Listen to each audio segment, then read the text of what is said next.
সূর্যের মনে হয় যে তার থেকে বেশি তেজস্বী আর উজ্জ্বল কেউ নেই, তাই তার এই অহংকার ভঙ্গ করার জন্য মেঘ চলে আসে। তারপর এই মেঘের অহংকার বেড়ে যায় যে তার থেকে বেশি ঘন আর কেউ নেই। তারপরে বাতাসের একটা প্রবল দমক আসে আর মেঘেদের ছিন্ন ভিন্ন করে দিয়ে চলে যায়।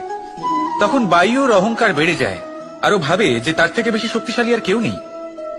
এই দমকা বাতাস যখন বিশাল এক পর্বতের সাথে ধাক্কা খায়, তখন সেই বাতাসের অহংকারও চূর্ণ বিচূর্ণ হয়ে যায়।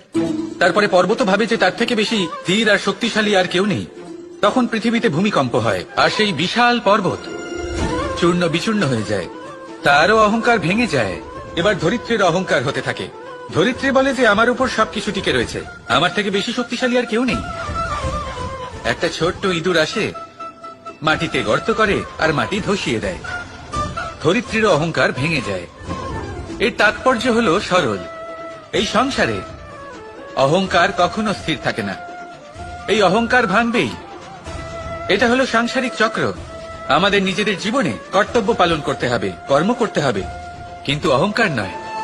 যে ব্যক্তি এটা বুঝতে সক্ষম হন তাকে জ্ঞানী বলা হয়, আর যে মানুষ এটা বুঝতে পারেন না তিনি সারা জীবন শোধ প্রতিশোধ মান অভিমানের এই চক্রে আটকা পড়েন। এবার আপনি কি এই চক্রে আটকে থাকতে চান, নাকি জ্ঞানী হয়ে উঠতে চান? সেই চয়ন আপনারই। আসুন আর আমার সাথে